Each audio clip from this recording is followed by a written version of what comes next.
In the U.S. support of Ukraine, it can't afford to divert military aid away from Ukraine. Russia's the biggest threat to the U.S., to the West, and just to global stability. So wait a minute. Russia is America's biggest threat? Really? I am not saying that Vladimir Putin is some mischaracterized dictator who is really warm and fuzzy inside with no intention of, weakening the West. It's not like he's a little boy in kindergarten who's, pulling on a girl's hair because he likes her. He is a threat, a big one. He's a dangerous man.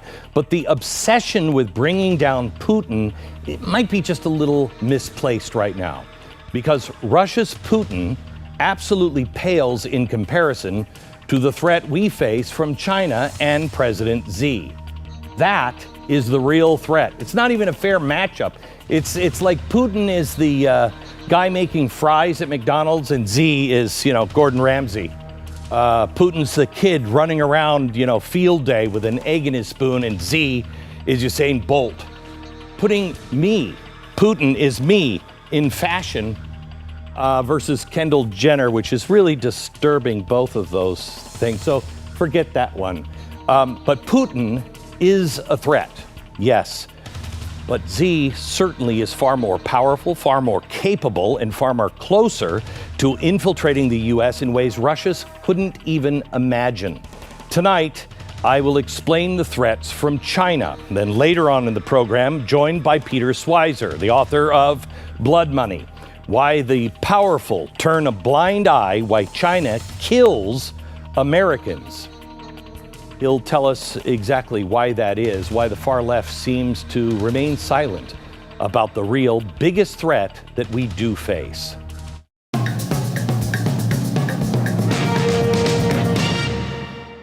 Hello, America. Tonight, I want to focus on the biggest national threat that we're not talking about. I mean, we got a lot of threats out there, but this one is really disturbing because the threat is not just China.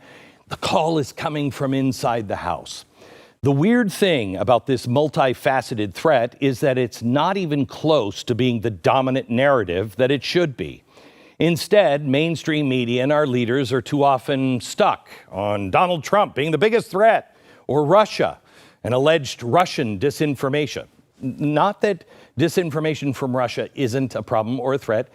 It is just that Russia's efforts are amateur compared to the sophistication of the Chinese Communist Party in its growing war against the United States. Our leaders and mainstream media are obsessed with the wrong enemy. And is that ignorance, or have they been bought off?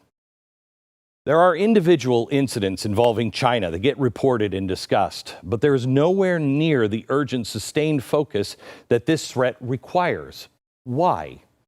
Every day now, China is probing and exploiting American vulnerabilities that are frequently the direct result of left-wing policies and or leadership. Do you remember the spy balloon that happened, when was that, last year, the year before? Spotted over the western U.S. It was spotted by I think he was a kid who just videotaped it. He was a reporter, went in to his newspaper and said, "You see this? It happened in Montana, February 1st. Then it was allowed to drift across the U.S. for more than 3 days. Now, when I say drift, it actually didn't just go with the wind. It was still being navigated, and it went over major cities and our military bases before it was finally shot down by the U.S. Air Force off the coast of South Carolina. That happened December last year. U.S. intelligence officials revealed that the Chinese spy balloon used a U.S.-based internet service provider to navigate, as well as to send high-bandwidth collections of data back to China while it made its way across American airspace. We asked at the time, why wasn't this shot down earlier? Why was this allowed to go over our nuclear missile bases? Last month, a FOIA request by the Heritage Foundation's Oversight Project found 14 incidences since 2018 of Chinese nationals attempting to gain entry into U.S. military base at Pearl Harbor. Nothing ever happens at Pearl Harbor. They also were conducting surveillance, including flying drones over the base. Last September, a Chinese man and woman were found taking photos and videos near a Pearl Harbor security entrance before fleeing in a car with unidentified plates. There have been 100 incidents in recent years of Chinese nationals, often posing as tourists, who have tried to access military bases all across the United States. And thanks to the Biden administration's wide open border policy, China has a much easier way to get these potential spies in and out of the U.S. During Biden's 3 years in office, 133,000 Chinese nationals have been encountered at the U.S. border. 30,000 of those have come into our country just since October. There are now more Chinese nationals crossing the border in San Diego than Mexicans. Just last week, 3 Chinese nationals were arrested trying to cross the border into Maine from Canada in the middle of the night. A 4th, who was driving a car, was arrested on suspicion of attempting to assist the others. Last year, a Border Patrol memo identified 270 suspected properties in rural Maine that are used for illegal marijuana growing and operated by Chinese nationals. Remember this, because marijuana, man, is fine. I mean, everybody does it. Remember, they're growing marijuana in Maine and all over the U.S. That's going to come in handy to remember here in a few minutes. The massive profits are funneled back to China or used to finance other illegal activities, including drug and human trafficking. In San Francisco, U.S. sovereignty is undermined in absurd ways, but it's San Francisco. There was a law passed in 2020 that eliminates the requirement to be a U.S. citizen to hold seats on city boards.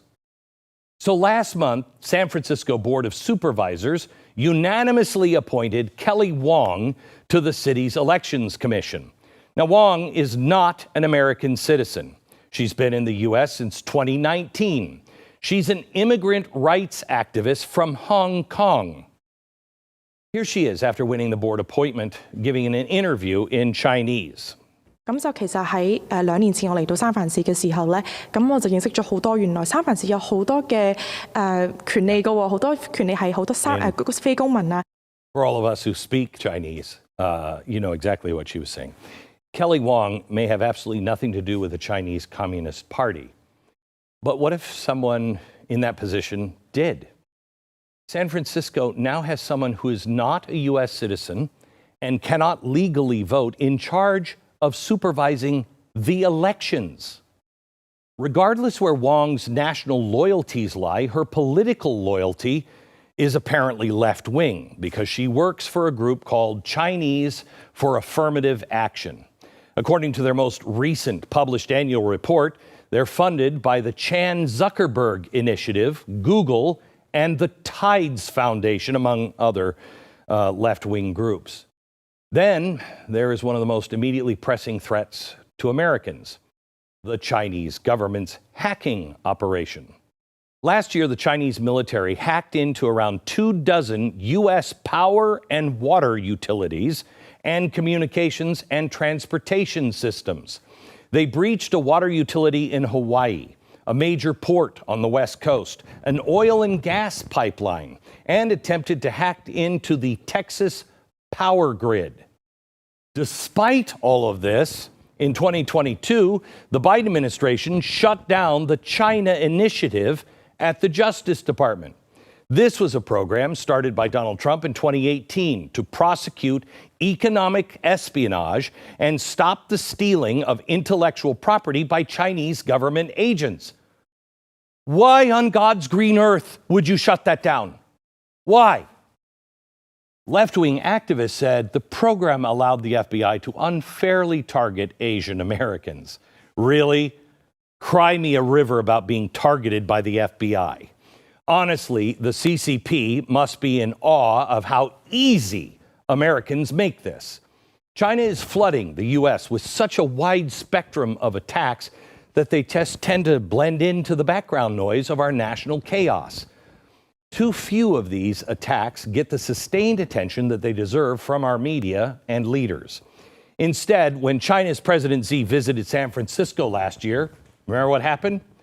Just like in all dictatorships, they cleaned the streets, they cleared out the homeless, they swept up all the used needle, the excrement, and lined the streets with communist Chinese flags.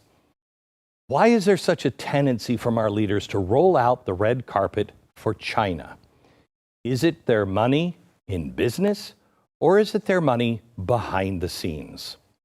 To help answer that and other vital questions tonight, best-selling author and journalist Peter Schweizer is joining me. Few people, if any, have done more research than Peter and his team on the threats posed by the Chinese government, as well as China's financial ties with American elites. It's not just the Bidens, it is also the Republicans. Peter has chronicled the story of the Bidens' corrupt deals with China in his books, Secret Empires and Red-Handed. His latest book, Blood Money: Why the Powerful Turn a Blind Eye While China Kills Americans. Peter makes a very convincing case that China is already waging war on the United States. As he points out, the ancient Chinese strategist Sun Tzu said, quote, "The supreme art of war is to subdue the enemy without any fighting." Peter is going to walk us through exactly how China is doing that next.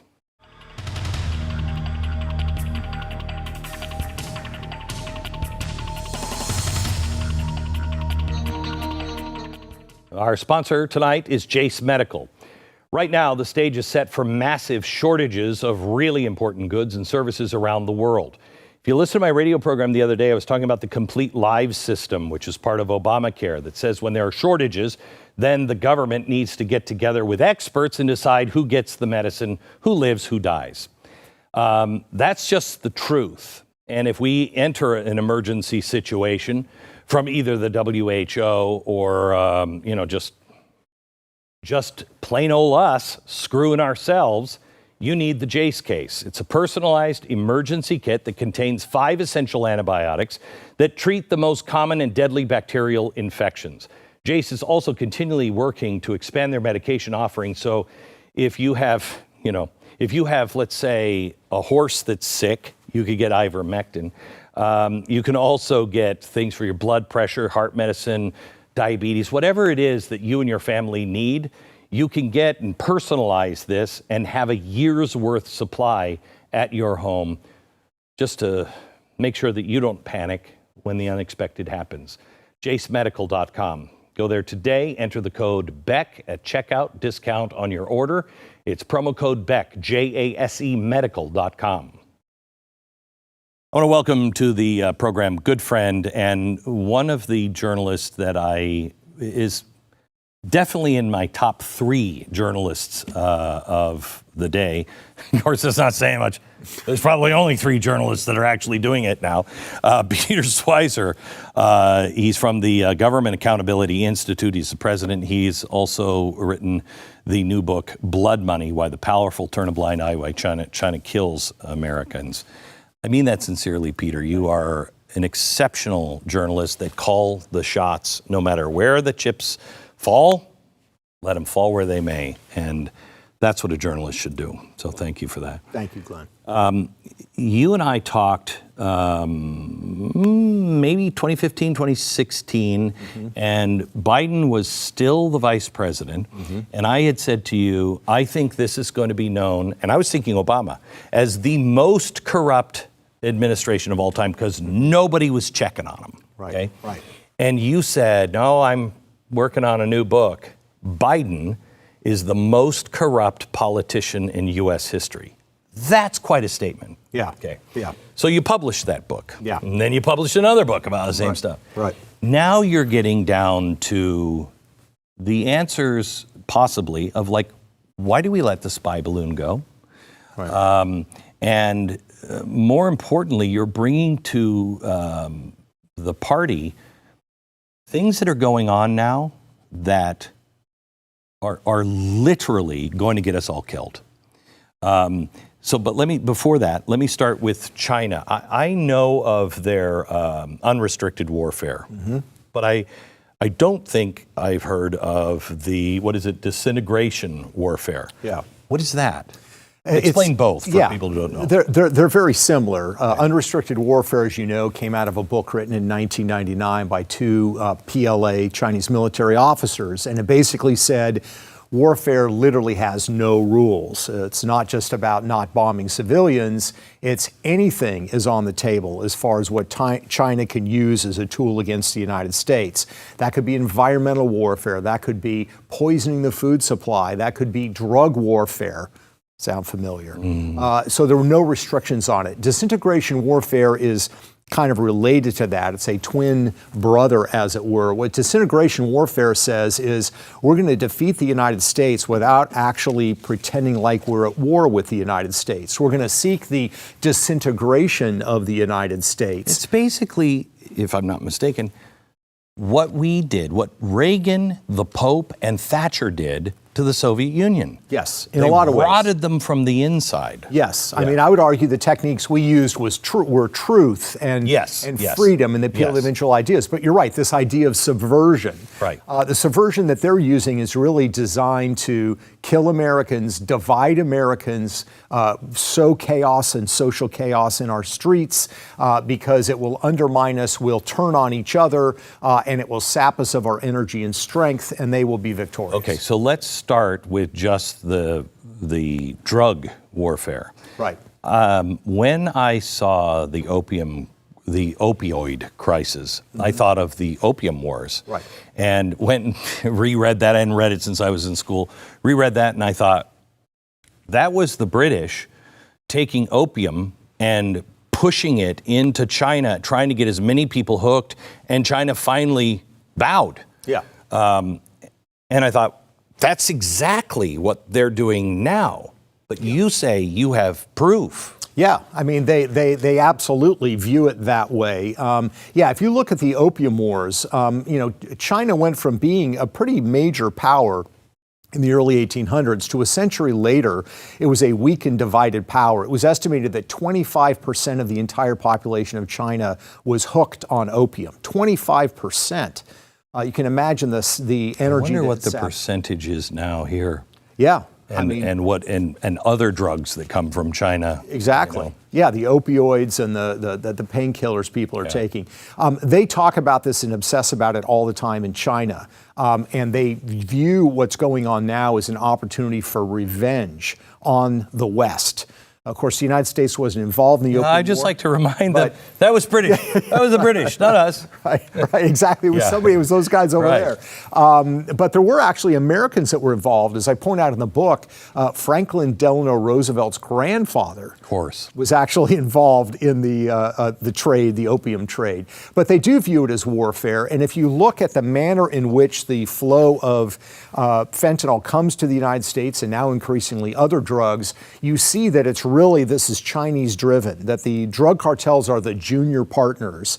The main operation is being done by the Chinese, and they view it as a powerful way to, frankly, kill off some of the best and brightest in the United States, because the people that are dying don't know they're taking fentanyl. You know, it's a college student who, says, I'm studying for a final and borrows an Adderall from somebody, and it's laced with fentanyl, and they die of this overdose. So it's a very powerful, potent tool. It's intentional. They view it as intentional. There are CCP leaders that we know are involved in the fentanyl trade, and President Xi doesn't do anything about it because he likes it and thinks it's a good thing for China. So what is provable? Yeah. So what we know is provable, not just provable. Yeah, exactly. Yeah. This is all based on, leaked documents we received and Chinese military journals. Every link in the chain is controlled by China. The precursors, we all know the precursors come from China, right? They arrive in the port of Manzanillo in Mexico. 90% of them arrive there. Precursors are all the ingredients. Yes, the ingredients that you mix together to make this brew of fentanyl. All of those precursors, 90% of them come to the port of Manzanillo in Mexico. The international terminal there is run by a Chinese company. Everybody wonders, why can't they stop this? That's it's a Chinese port. Exactly. It's a Chinese port.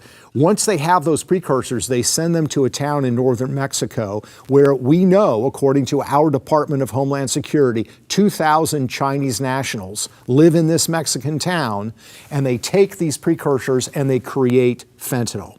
Now that they've got the fentanyl, they have to put it into a delivery vehicle, which are pills, right? It has to look like a Vicodin or an Adderall. You need a pill press, and you need molds, so it actually looks like a real pill, even though it's a counterfeit pill. Those are provided from China to the drug cartels in Mexico. And according, again, to the Department of Homeland Security internal documents, they provide those at cost, meaning they're not trying to price gouge or make a lot of money from the cartels. You wonder why. They now produce these pills laced with fentanyl. In order to distribute them in the United States, Glenn, they need secure communications. In order to avoid U.S. law enforcement, they use Chinese communication devices because they know the Chinese will not share those with our law enforcement. And then the final piece in the puzzle is money laundering. If you're a drug gang, you've got a lot of cash, you need to launder the money.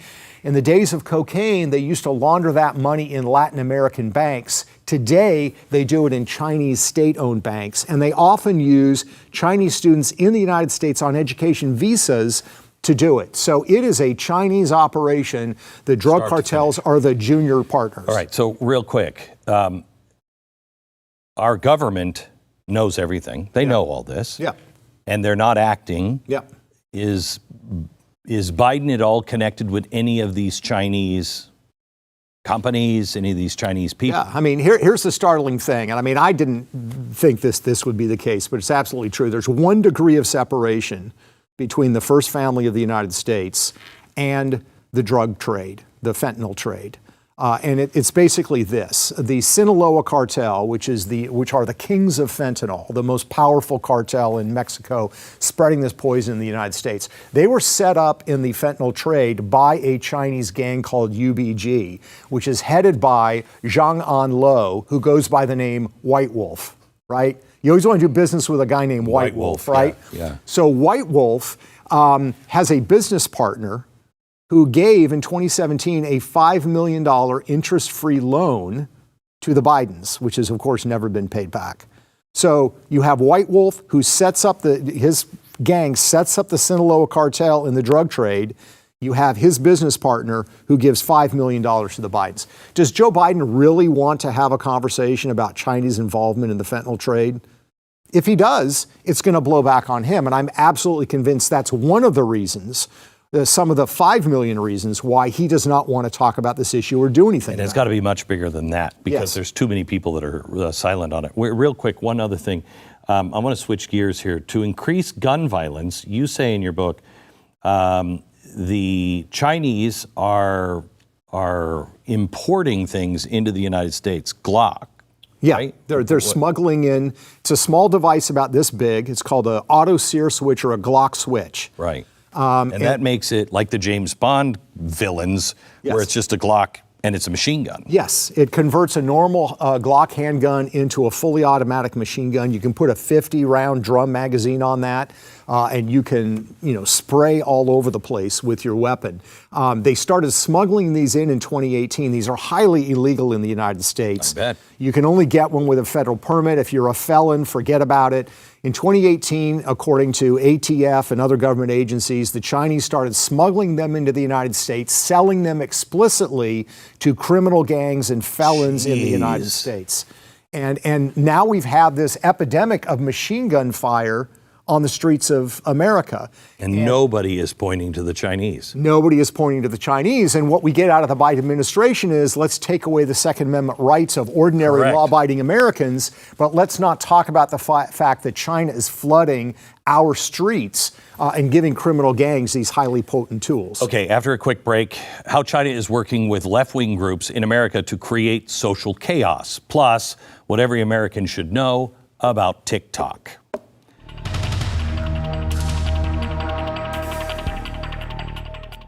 First, let me tell you about something we can solve pretty easily, hopefully, with you, and that is pain. If you are in pain, I want you to try Relief Factor. I lived with terrible pain, and Peter just came in and said, "Did you actually paint that painting?" all the paintings here in the building are mine, and I couldn't, back in 2016, I couldn't because I could barely use my hands. They were in so much pain. The solution, after going to the Mayo Clinic and everything else, I couldn't find anything. My wife said, you got to try this. And I'm much a bigger believer in, all herbal remedies, but I'm kind of like, we don't live in the colonial days, nor am I fighting in the Civil War. Let's try some real medicine. I tried it because she wouldn't listen to me whine anymore if I didn't. 3-week quick start, took 3 weeks, and my pain started to go away, and I can use my hands, I can write, I can paint, I can do whatever I want now. 70% of the people who have gone on to try Relief Factor, the 3-week quick start, have gone on to order more month after month. Try it now, $19.95. Comes with Relief Factor's Feel Better or Your Money Back guarantee, so give it a try. ReliefFactor.com, ReliefFactor.com, 800-4-RELIEF. Peter's book has everything that you need in it, and it's kind of like drinking from a fire hose here. His book is called Blood Money. Can you explain the United Front? What is that? United Front is basically the CCP in China wanting to work with organizations in the United States that they don't necessarily agree with everything on, but they agree with on some core principles. So there was an internal document that we found. There's a group that provides intelligence for the CCP called the Center for the Study of Marxist Parties. And they looked at the situation in the United States. And their assessment, Glenn, was that the Communist Party USA is like small, it's a bunch of cranks, they have no influence. But the Democrat Socialists of America, of which AOC and Bernie Sanders have a lot of influence and a lot of power. And their analysis was, this is not a perfect vehicle for us, but it is a vehicle nonetheless. If our churches would say the same thing and put their differences aside, if our party would just put some differences aside and say, it's not perfect, but we're going to move forward here on some big things, maybe we could make a difference. Neville Roy Singham and his wife, Jody Evans. Yeah, Neville Roy Singham formed a company called ThoughtWorks in the United States. He was a big contractor for Huawei, the Chinese military contractor. Then he sold his business to an investment fund partly owned by the Chinese government, made basically $1 billion, and then promptly moved to China from the United States. He's a Maoist. He's got friends in the CCP. He takes the CCP line. Why do we care about this guy doing this? Well, he's poured more than $160 million into radical causes over the last couple of years. Those include a lot of the protest organizations that we see in the streets. A lot of the pro-Hamas protesters we see in the streets right now, they're actually organized by entities that he supports or that people that work for him. When we had the riots in 2020, a lot of the organizations like PSL and FRSO that led those violent protests, Roy Singham works with and supports.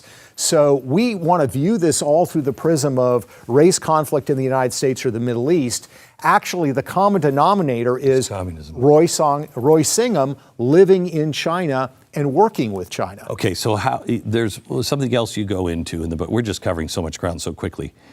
The transgender agenda is not, and you know that just by looking at it, this is not organic. It's not. This was the biggest surprise to me, I think, of anything in the book.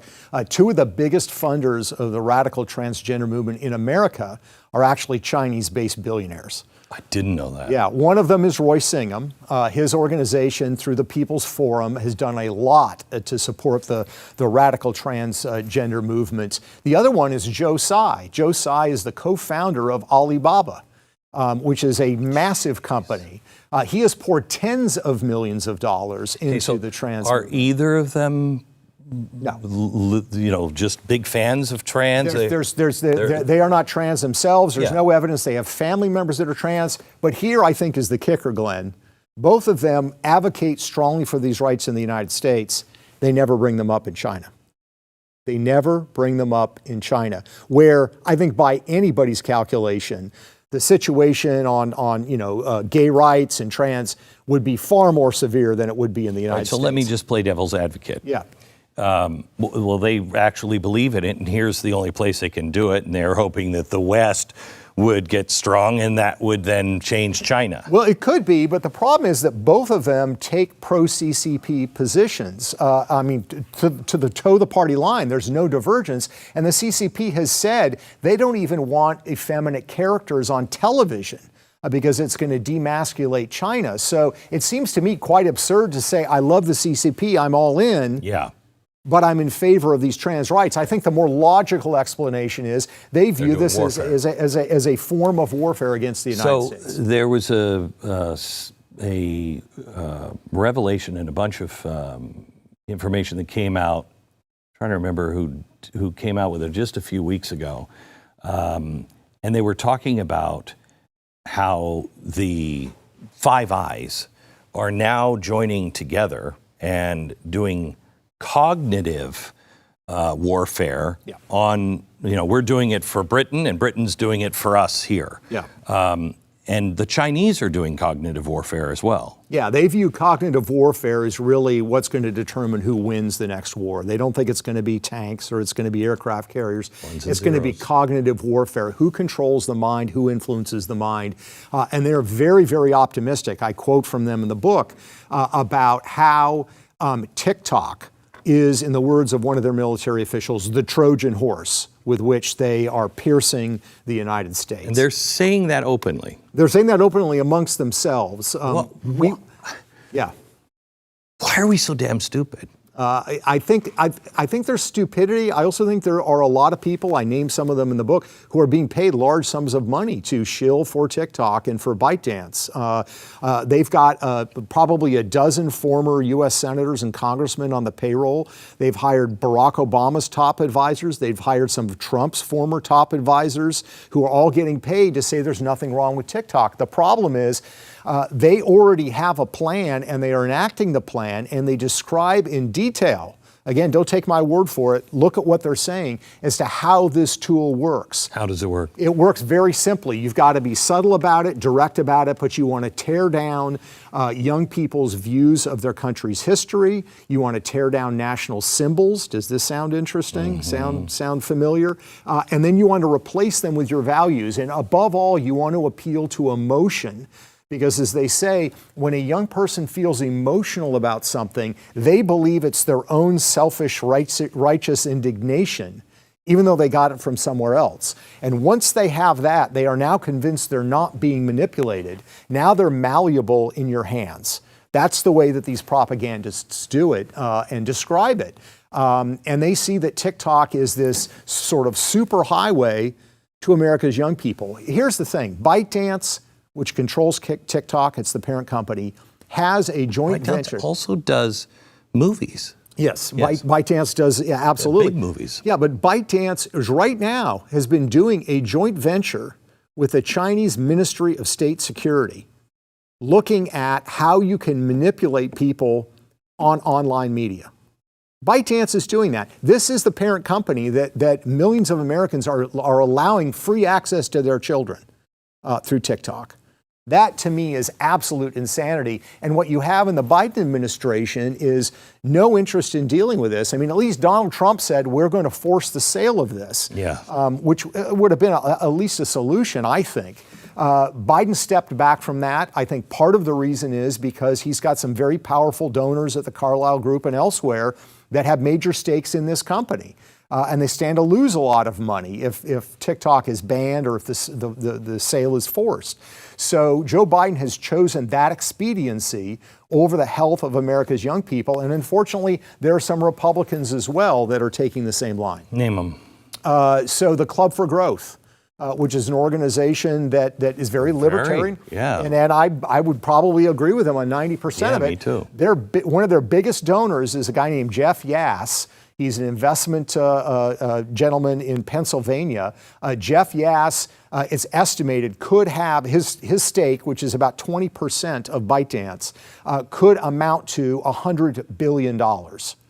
So what he has done is he has pushed, the Club for Growth has now taken the position that they don't want TikTok interfered with, they don't want a forced sale, they don't want a ban, and there's being pressure put on Republicans in the Senate to adopt the same position. Is there no one that you found that is like loves country over self? So I'd say there's a couple of people, certainly in the Senate, Republican side, Ted Cruz has been great on this issue. And I would say, Senator Mark Warner, Democrat from Virginia, on TikTok, he has been really, really solid. The problem is there is so much money sloshing around D.C. from ByteDance and from TikTok. A lot of people are making money and looking the other way. So what kind of information are they gathering on TikTok? Well, they gather. They can gather all the contacts in your phone. They know what your location is. They know what other apps you have. You know what other apps you have open. And they use this information not just to track you, but to determine what material you're going to see. So this has been a problem with a lot of young people and how the Chinese have manipulated it. If you watch a video that is disturbing and you continue to watch it, the Chinese will have you watch more of that same video. And this became a problem in Sweden, of all places, where young people were watching videos that were put up that were talking about the fear of a Russian invasion. There was so much hysteria among young people. They were crying, they were calling suicide lines. It created this national panic. This shows the emotional power and tool that TikTok has. And we have a lot of, emotional and cognitive problems developing in the United States too with young people. They get on this device. They can't watch longer movies anymore. It makes them anxious. And the important thing is, Glenn, what we have is TikTok in the United States.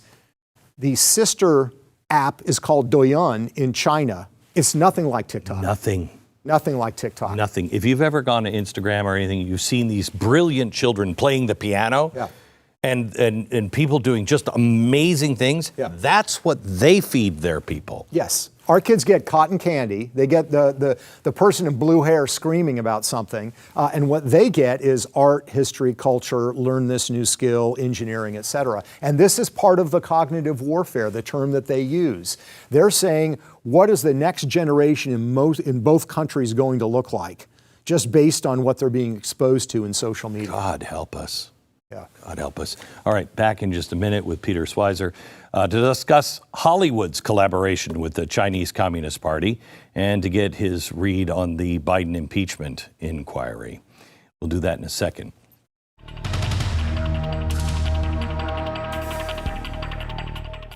There are so many things. Peter, doesn't it just seem like, every day you get up and you're like, what? There's so many things. I told my staff just the other day, we should be on red alert here because I don't know what's going to happen. I don't know how it's going to happen, when it's going to happen. But one major event, and this whole thing can come down. Scary. It's that brittle. It's that brittle, our society. We're all so isolated and it's bad. It's bad. Let me tell you about a way that I have prepared for years now, emergency food storage. They have everything that you need, food and so much more.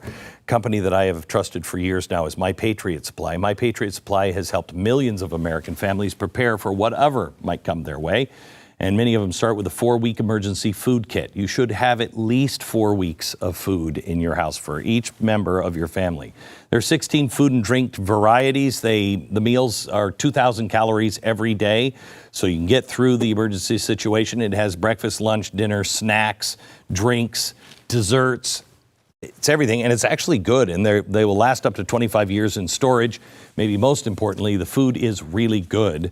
Don't tell my wife this, but some of the food storage may have been used when she wasn't home for a few days because I don't want to go to the store. Anyway, MyPatriotSupply.com, MyPatriotSupply.com. Get a 4-week food kit, $60 off right now, plus free shipping, MyPatriotSupply.com.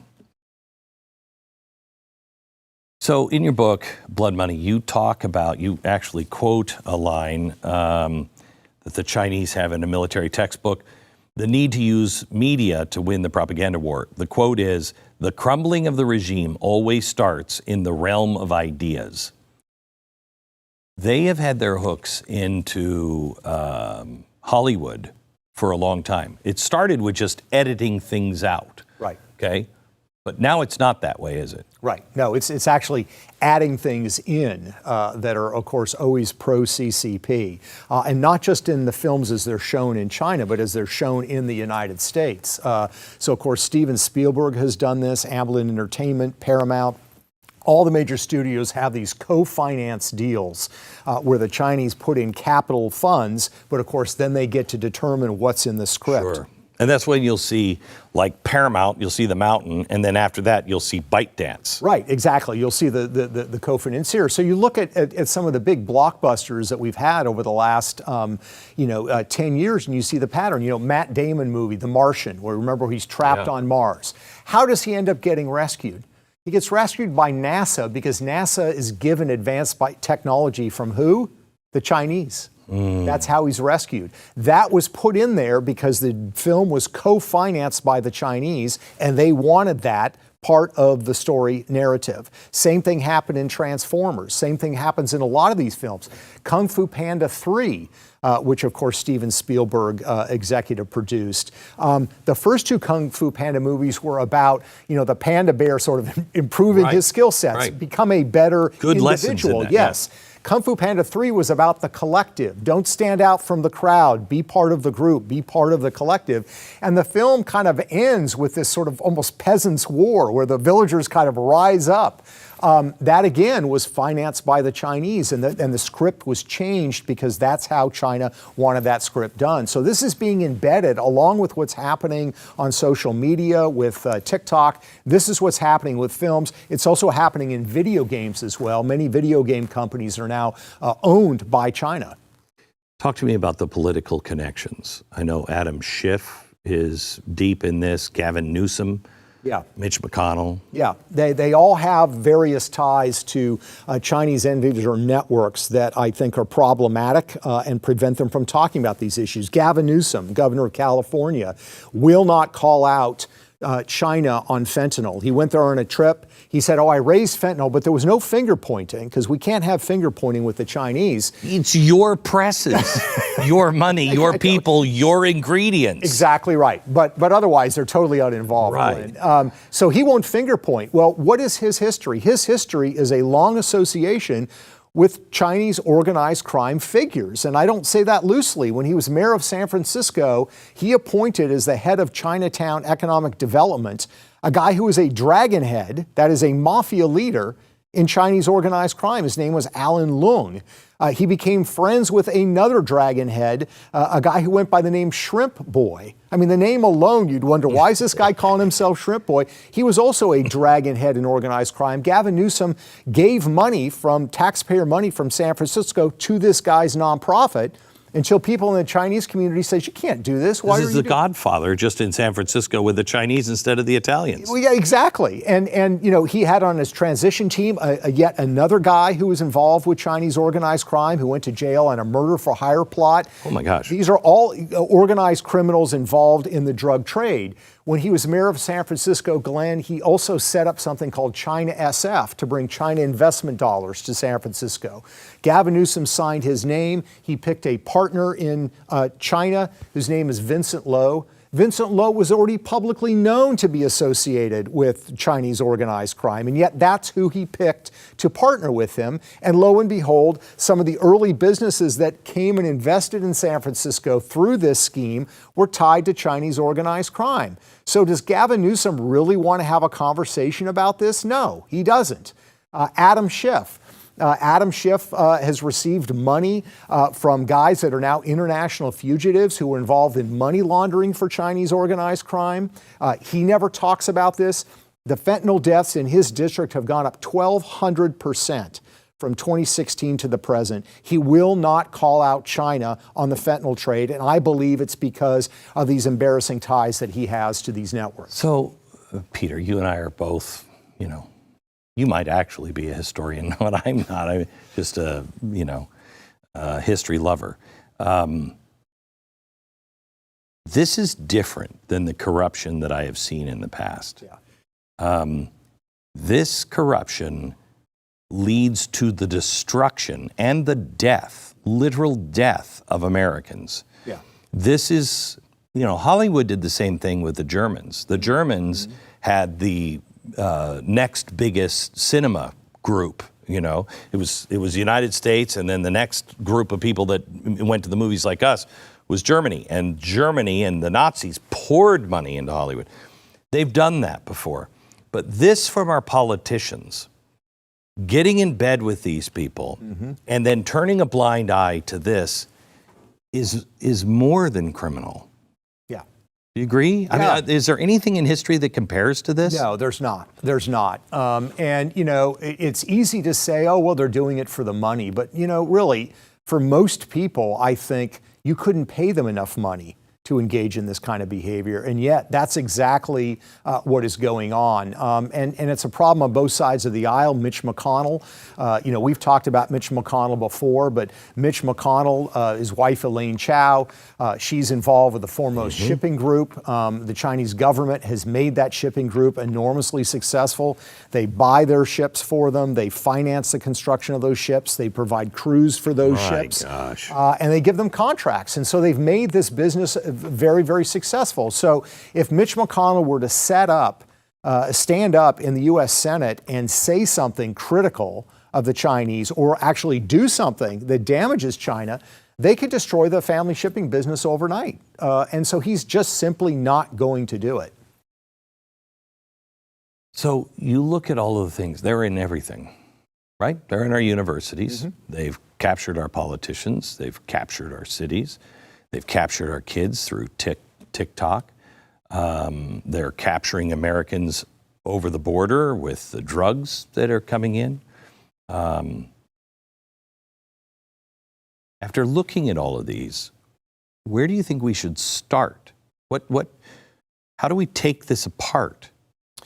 Yeah, it's a good question. You know, I begin the book talking about Winston Churchill, who described how a lot of the British leadership didn't see what was going on in Europe, and he said they were staring with vacant eyes at what was going on around them. And that's what our leaders are, vacant eyes. They're willfully blind. Yes. They're choosing to not look because they know what's going on, but they're either being paid or they don't want to do the heavy lift. I think it begins with the Chinese political influence campaign in Washington. So, like, it would help the Biden impeachment. Yes, absolutely. I think things like the Biden impeachment, I think you've got to have a zero tolerance policy. None of these guys should be doing investment deals with the Chinese. Why are we allowing ByteDance, which is controlled by the CCP, to hire lobbyists? They've got half a dozen former U.S. senators on the payroll. I mean, it's outrageous. So you've got to begin with that. That at least sort of short circuits their ability to try to head off some of the major decisions that need to be made. I've only got 30 seconds. China, by far the biggest threat to America? Yeah, Russia is a diminished power, still a threat, but a declining threat. China is the ascendant threat, and they really do want to defeat us. The name of the book is Blood Money, and the author you've been listening to is Peter Schweizer. His books are amazing and thorough, and you can count on them. He's got it all footnoted, so you can see all of the evidence. Peter, thank you. Thanks. We'll have more on this tomorrow on radio. From Dallas, good night, America.